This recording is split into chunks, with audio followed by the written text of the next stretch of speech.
खुलुमबाय आं सिबिरानि ब्रह्म गोजोन फुंबिलिनि बयनिसिमबो गाहाम हामलायनायखौ जासिहरनाय थाबाय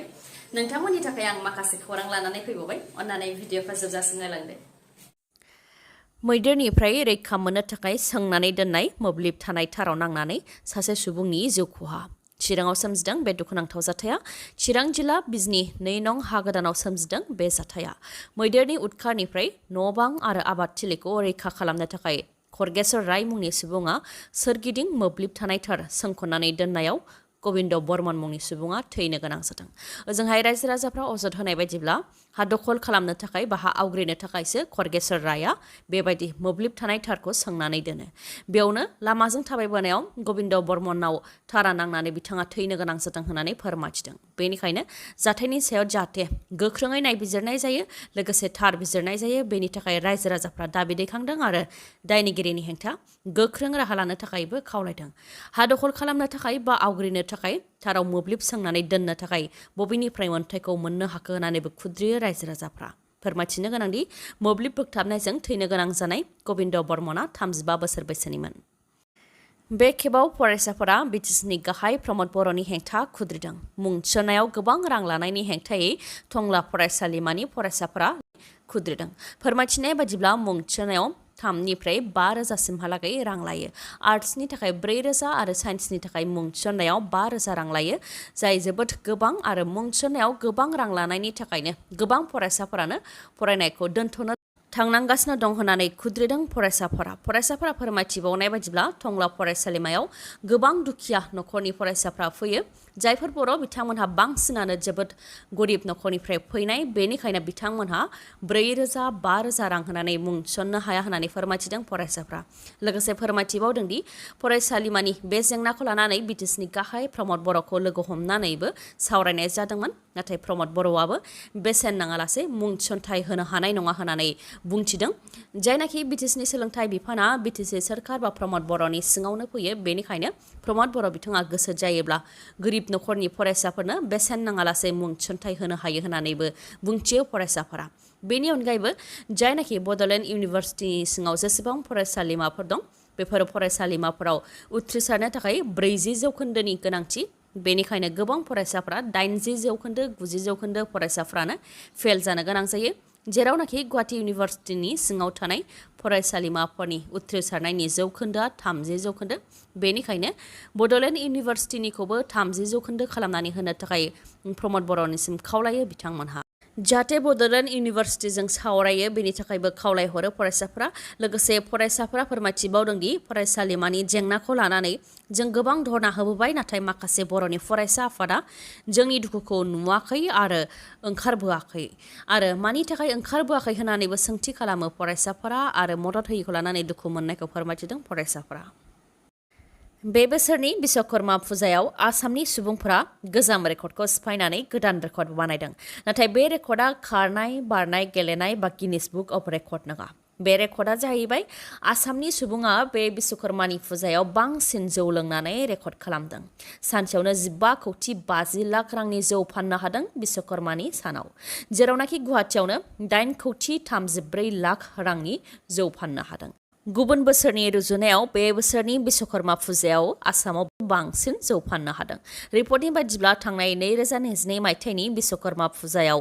गुवाहाटीयाव 6,20,00,000 रांनि जौ फाननो हादोंमोन आरो 2021 मायथाइयाव 3,70,00,000 रांनि जौ फाननो हादोंमोन नाथाय बे बोसोरनि बिश्वकर्मा फुजायाव गोजाम रेकर्डफोरखौ सिफायदों गासै रायजोआवनो 15,50,00,000 रांनि जौ फाननो हादों आरो बेनिनो 8,34,00,000 रांनि जौखौ गुवाहाटीयावनो फाननो हादों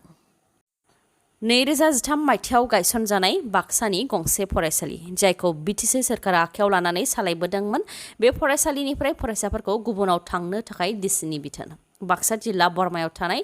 एकालब्य मडेल रेसिडेन्सियेल स्कुल जायखौ 2013 मायथाइयाव गायसननाय जादोंमोन नाथाय गाइडलाइन बायदि गायसननाय आरो फोरोंगिरि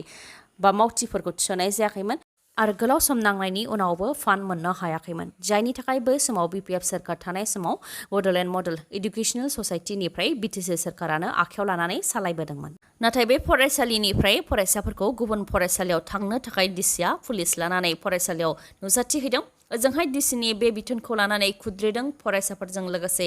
फरायसानि नखरनिफोर आरो फोरोंगिरिफोरा बिथांमोनहा फोरमायथिनाय बायदिब्ला डिसिआ फैनानै बेबायदिनो सम सम हाराहास्ति खालामफैयो आरो गुबुन फरायसालियाव फरायहैनो थाखाय बिथोन होफैबाय थायो जायनाखि एकालव्य मडेल स्कुला रेसिडेन्सियेल स्कुल बेनिखायनो बे फरायसालियावनो फरायसाफोरनि थाखाय जानाय थानाय आरो फरायनायनि राहायाबो बे फरायसालियावनो जानो नांगौ जों मानो गुबुन फरायसालियाव थांनो होननानै बुंथिदों बिथांमोनहा आरो बे फरायसालियाव जि आयदायाव फोरोंगिरि गैया बे आयदानि फोरोंगिरिसो थिसननो नांगौ होननानैबो बुंथियो बिथांमोनहा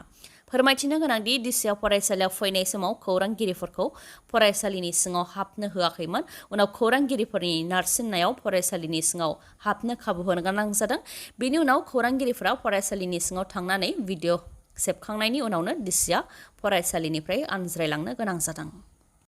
फुजानि सानावनो गेदेर जाथाय फुजा नायनो थांनाय समावनो सन्जित कुमार ब्रह्मनि न'आ अर खामनानै सेवहांगार पर्बतजरा हालामनि टिपकाइनि सिन्दुरि जरायाव जादों बे दुखुनांथाव जाथाया फुजानि सानाव न' खाथियावनो जानाय फुजाखौ नायनो थांनायावनो न'आ खामनानै सेवहांगार जानानै थादों जायनाखि बे जाथाया फुजानि सानाव जादों बेनिखायनो न'आव धुप सावनायजों जानो हागौ नङाबा मोब्लिबनि थाखायबो जानो हागौ होननानै सन्देह खालामनाय जादों बे अर खामनाय जाथाया न'आव रावबो गैयै समाव जानो मोन्दों न'आव अर खामनाय जाथायखौ खौरां मोननायनि उनाव जेब्ला न'आव फैयो अब्ला गासैबो सिलिंखार आरो सेवहांगार जाबायमोन जेराव न'आव थानाय गासैबो फोरमान बिलाइ गाननाय जोमनाय सि जोम बिजाब गासैबो खामनानै सेवहांगार जादों आरो न'आव जि सना दंमोन बेफोरबो खामजोबदों आरो बे अर खामनाय जाथायजों गासैबो सिलिंखार जाजोबदों होननानै फोरमायथिदों बेनिखायनो जाहाथे सोरखारा अनसुंथाइ होयो बेनि थाखायबो खावलायहरदों सन्जित कुमार ब्रह्मआ आरो बे अर खामनाय जाथायजों गासै 3 लाखसोनि धोन सम्पति खहा जानायखौ फोरमायथिदों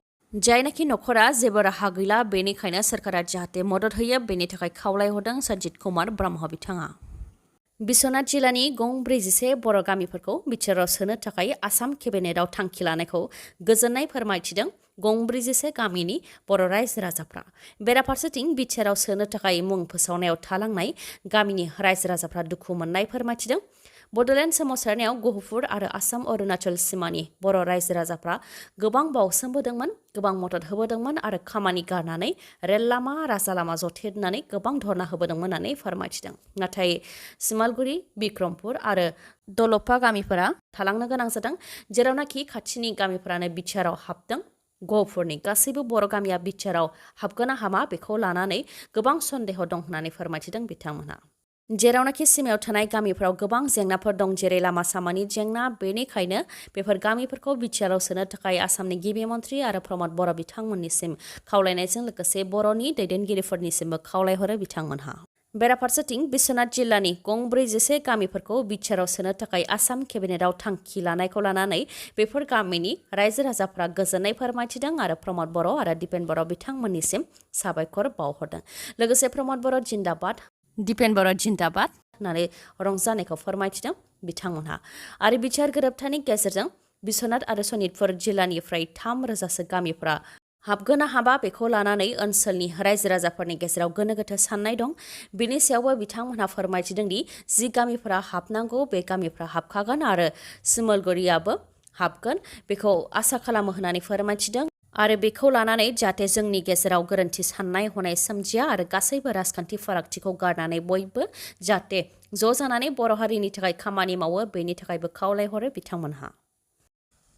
फुजानि बिस गोनां बुट प्रसाद मोनजाफ्लांनानै खिनाय गोबानाय आरो खर' सानाय बायदि बेरामाव गोग्लैनांनायखौ जों गोबां समनिफ्रायनो खोनानो मोनबोबाय थानाय जादों बावैसो सिगांसो फुजानि बुट प्रसाद जानानै गोबां सुबुङा बेरामाव गोग्लैनो गोनां जादोंमोन दाफिन आरो बिश्वकर्मा फुजायाव साना बुट जानानै 46 सुबुङा गोब्राब बेरामाव गोग्लैनो गोनां जादों धेमाजि जिल्ला सिमेन्ट सापरि समखंआव बिश्वकर्मा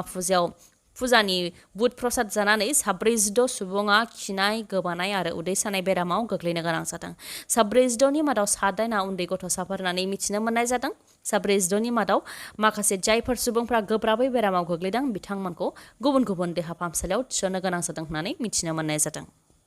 फुजानि समाव नोंथांना गोदान मटर साइकेल बा गोदान स्कुटि बायनायनि थांखि दंब्ला नोंथांनि थाखाय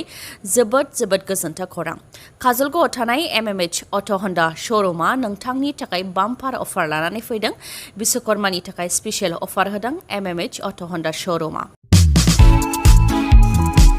अफारफोरा जाहैबाय बेसेन नाङालासे गंनै हेलमेट मोननो हानायजों लोगोसे स्क्रेच प्राइजबो दङ। स्क्रेच प्राइजफोरा जाहैबाय इलेक्ट्रिक केटलि अदेबानि मोब्लिबजों लोंनाय दै फुदुंग्रा आयरन, इमार्सन हिटार रड अदेबानि जायखिजाया दै गुदुं खालामग्रा, हट वाटार बथल अदेबानि दै गुदुं लाग्रा बथल, लेडि बाइसाइकेल आरो 1000 रां केशबेक। बेफोरनि मादाव नोंथाङा मोनसे नङा मोनसेखौ मोननो हाथारगोन। बेनि अनगायैबो गोदान मटर साइकेल बा स्कुटि बायनो थाखाय नोंथांनाव खम रां दङब्लाबो नोंथाङा जिंगासिनांगौनि गोनांथि गैया। नोंथाङा 6,999 रां होग्रोनानैनो गोदान मटर साइकेल बा स्कुटिखौ बायनो हागोन। अब्ला नोंथाङा माखौथो सानबाय थाखो? गोख्रैनो काजलगावआव थानाय MMH अट' हन्डा श'रुमनिफ्राय गावनि सिमांनि मटर साइकेल बा स्कुटिखौ बायनानै लायदो नोंथाङा। मानोना बे सनानि खाबुआ 20 सेप्तेम्बरसिमल' थागोन। मोजाङै मिथिनो हास्थायबावोबा 8720957824 नङाब्ला